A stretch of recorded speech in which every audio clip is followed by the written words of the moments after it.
Donc, on va corriger maintenant l'exercice 9, et dans lequel j'ai cette fonction qui dépend de n, où n c'est un entier naturel non nul, et qui est définie sur R de la manière suivante: fn de x égale à x5, x à la puissance 5, plus nx moins 1. Donc la première chose qu'il faut démontrer, il faut démontrer que cette fonction établit une bijection entre l'ensemble R et un ensemble E indéterminé. Donc la première chose qu'on remarque, c'est que la fonction fn est continue de manière évidente et dérivable sur R. Donc ça, c'est la première chose. Donc surtout, on retient la continuité. On va calculer la dérivée, c'est-à-dire quel que soit x appartenant à R, fn' de x égale donc 5x4 plus n. Et donc, on remarque que cette dérivée, elle est strictement positive sur R. Donc, quel que soit x appartenant à R, fn' de x est strictement positive. Donc, fn est strictement croissante sur R. Voilà. Et donc, continue, strictement croissante. Donc, d'après le théorème de la bijection,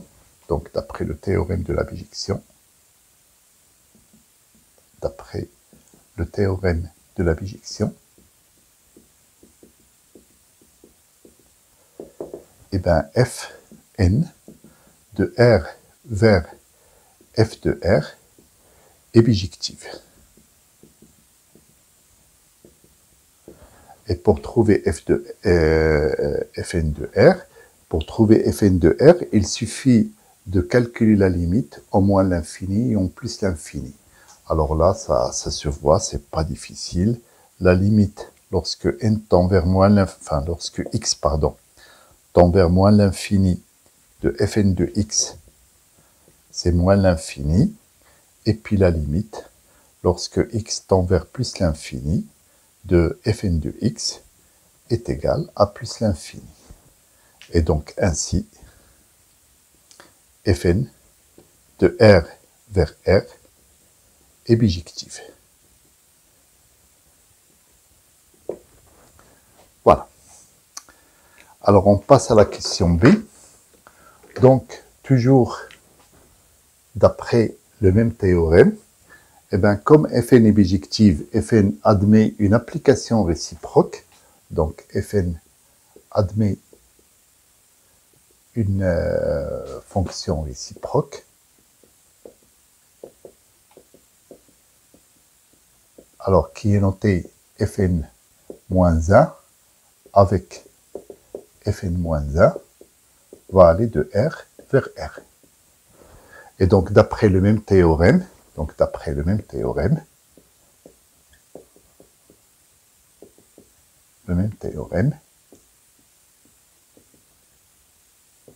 fn-1 est continu et strictement croissante également,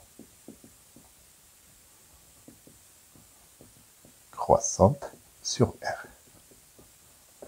Donc là, ça pose aucun problème. Alors maintenant, on va passer à petit c et on va déterminer l'équation de la tangente à la courbe représentative de Fn au point d'abscisse 1. Donc là, il suffit de connaître son cours. Cette équation, c'est y est égal à Fn de 1, facteur de x moins 1, Fn' de 1, pardon, c'est le coefficient directeur, plus Fn de 1. Et donc, avec Fn de 1 égale, eh bien, il suffit de calculer, de remplacer x par 1, donc on voit que ça donne n, et puis Fn' de 1, et donc il suffit de prendre cette expression, et on voit que c'est 5 plus n. Et du coup, ainsi, Tn a pour équation y. Donc, je vous donne le résultat directement. Donc, 5 plus n fois x moins 5. Voilà. Alors après, pour la question D, on me demande de chercher un point d'intersection, c'est-à-dire de montrer que toutes les droites Tn, lorsque n parcourt une étoile, se coupent en un seul point, et trouver les coordonnées de ce point. Et donc là, il suffit de faire preuve d'un petit peu d'observation.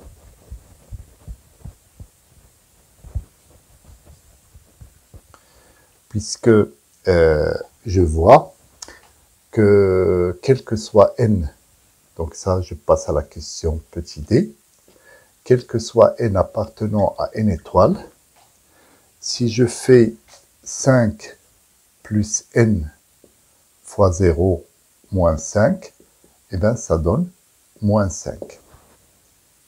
Et donc le point que je vais appeler le point A par exemple, de coordonnées 0, moins 5, appartient à Tn. Et ceci indépendamment de la valeur de n. Puisque là, de toute façon, quand je remplace x par 0, eh bien, le n n'a plus aucun effet et j'aurai toujours le même résultat qui est moins 5. Donc, le point d'intersection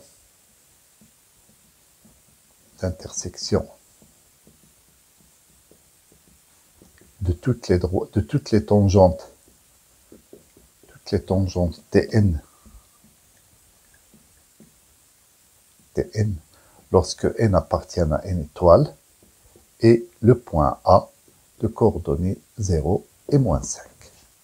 Voilà.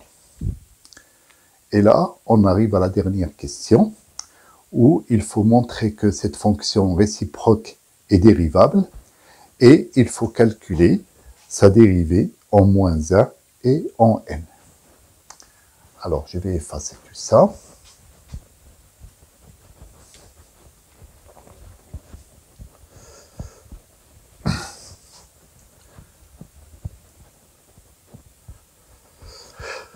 Alors, il suffit d'utiliser le cours. Donc, quelle est la condition, enfin, quelles sont les conditions pour que la fonction réciproque soit dérivable? Donc, il faut que, la fonction f elle est de i vers j, et puis f moins 1, elle est de j vers i. Donc, je rappelle ce qu'il dit le cours. Pour que f moins 1 soit dérivable sur j, il suffit que f soit dérivable sur i, et que f ne s'annule pas sur i. Alors là, on va voir fn. On a vu qu'elle est dérivable sur r. Et puis, quel que soit x appartenant à r, je rappelle fn' de x est égal à 5x à la puissance 4 plus n. Donc, fn' de x est strictement supérieur à 0. Et donc, bien sûr, elle est différente de 0. Donc fn-1 est dérivable sur R. Alors maintenant, on va calculer fn-1' de moins 1. Donc, il suffit d'utiliser la formule donnée par le cours, prime de moins 1. Donc, c'est égal à 1 sur f' appliqué à f moins 1, enfin n toujours, moins 1. Et là, le petit souci qu'on a, c'est que il faut connaître la valeur de fn-1 de moins 1. C'est-à-dire, il faut connaître l'image de moins 1 par la fonction fn-1, ou bien l'antécédent, et là, comme la fonction est bijective, je peux dire l'antécédent de moins 1 par la fonction f. Et là, j'ouvre une parenthèse pour vous dire que dans certaines situations, on a f qui est bijective, et donc, par exemple, c'était le cas pour le sinus hyperbolique, le cosinus hyperbolique et la tangente hyperbolique. C'était, je pense, l'exercice 4 ou 5, on va vérifier. Et donc, pour ces fonctions, on a montré qu'ils étaient bijectives, et on a même donné l'expression de f moins 1 de x. Par contre, ici, on a une difficulté parce qu'on sait que la fonction fn est bijective, mais c'est pas possible de donner l'expression générale de f moins 1, fn moins 1 de x. Ce qu'on peut donner uniquement, c'est certaines valeurs, que ce soit pour la fonction ou pour la dérivée, on peut juste donner certaines valeurs comme ça. Alors, pour calculer l'antécédent de moins 1 par la fonction fn, eh bien, il suffit d'observer un petit peu la fonction, et là, on constate que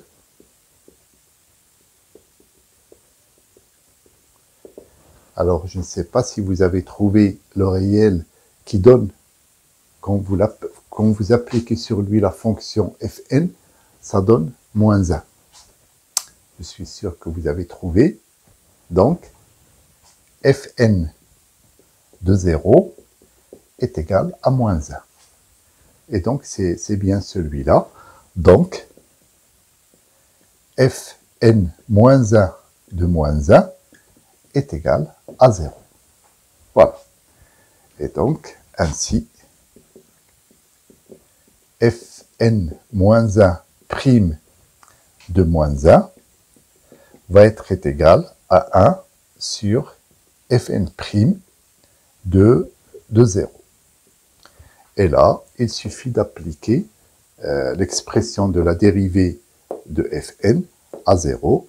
Et donc, on obtient soit fn moins 1 prime de moins 1 est égal à 1 sur n. Voilà. Mais par contre, vous voyez que c'est possible pour cette valeur-là, mais si vous prenez une valeur quelconque, je ne sais pas, moi, vous prenez par exemple fn moins 1 prime de 45, ça ne va pas être possible et ça ne va pas être facile à trouver comme ça. Voilà. Alors, ensuite, on nous demande de calculer fn moins 1 prime de n.